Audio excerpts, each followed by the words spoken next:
బంగారు నగలు తాకట్టు పెట్టబోతున్నారా? వద్దు. తక్కువ డబ్బులు ఎక్కువ వడ్డీ ఎందుకు? సింపుల్ గా శ్రీ స్టార్ గోల్డ్ కంపెనీకి రండి. German technology, purity check, best online రేట్లో అమ్మి 2 minutes లో క్యాష్ ని ఇంటికి తీసుకువెళ్ళండి.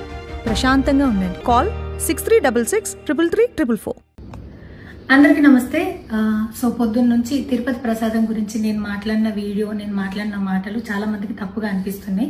సో ఎక్స్ప్లెనేషన్ ఇచ్చే ముందే ఆ మాటలకు ఎవరన్నా హట్ అయి ఉంటే డెఫినెట్ గా సారీ చెప్తున్నాను.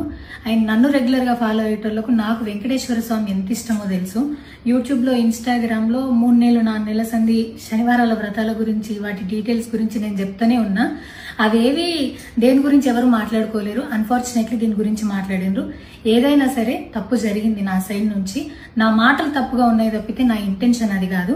మేము రిచ్ అని అన్నది 10,000 L1 క్యూ లైన్ లో నిలబడ్డప్పుడు, పొద్దున ప్రసాదం తీసుకునేటప్పుడు కాస్ట్లీ లైన్ లో నిలబడ్డమని ఆ ఉద్దేశంతో అన్నాను. ఏం జరిగినా సరే ఇప్పుడు నేను ఏది ఇచ్చినా మీకు ఎక్స్ప్లెనేషన్ లాగానే అనిపిస్తుంది తప్పితే నేను తప్పు ఒప్పుకున్నట్టు మీకు అనిపించదు. అందుకోసం నేను దాని గురించి ఎక్స్ప్లెనేషన్ కూడా ఇస్తలేను. తప్పైతే నా సైడ్ నుంచి జరిగింది అండ్ నా తమ్ముడు సోను తరపు నుంచి కూడా జరిగింది. తను అవైలబుల్లో లేడు. తన తరపున, నా తరపున అందరికీ సారీ చెప్తున్నా. సో నా ఇంట్లో వెంకటేశ్వర స్వామి, నా చేతి మీద వెంకటేశ్వర స్వామి, అన్నిటికన్నా ముఖ్యంగా జీవితంలో నాకు అత్యంత విలువైంది నా బిడ్డ. నా బిడ్డను కూడా వెంకటేశ్వర స్వామి ఇచ్చిండు. నేను ఆయన గురించి తప్పుగా ఎట్లా మాట్లాడతా? అస్సలు ఆయన గురించి తప్పుగా మాట్లాడా. ఆయన గురించే కాదు, నన్ను రెగ్యులర్ గా ఫాలో అయ్యేటోళ్లకు నేను అన్ని మతాల దేవులను మొక్కుతా, అందరి దేవులను మొక్కుతా. అందులో వెంకటేశ్వర స్వామి నా జీవితాన్ని మార్చిండు. ఈ రోజు నేను అనుభవించే ఏది కూడా ఆయన దయలేకపోతే కాదు.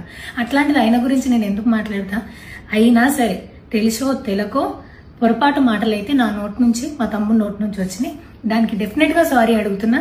ఇదేదో యూట్యూబ్ ఛానల్ ఏమంటారు వీడియోస్ పెట్టి కేసులు పెడతా అన్నందుకు కాదు, నాకు కూడా అనిపించింది అయ్యో అట్లా మాట్లాడి ఉండకూడదని, అందుకోసం పెడుతున్నాను తప్పితే ఇంకొక ఉద్దేశం అయితే ఏమీ లేదు. నేను మళ్ళొకసారి టీటీడీ మెంబర్స్ కి అండ్ నా మాటల వల్ల హట్ అయిన ప్రతి ఒక్కరికి నేను నా తరపు నుంచి సారీ చెప్తున్నా. అండ్ ఇంకోసారి మళ్ళీ ఎప్పుడు రిపీట్ చేయను. సో నా సారీని యాక్సెప్ట్ చేయండి. నన్ను రెగ్యులర్ గా ఫాలో అయ్యేటోళ్లకు నాకు వెంకటేశ్వర స్వామి అంటే ఎంత ఇష్టమో తెలుసు కాబట్టి వాళ్ళందరూ నన్ను నమ్ముతున్నారని కోరుకుంటున్నా.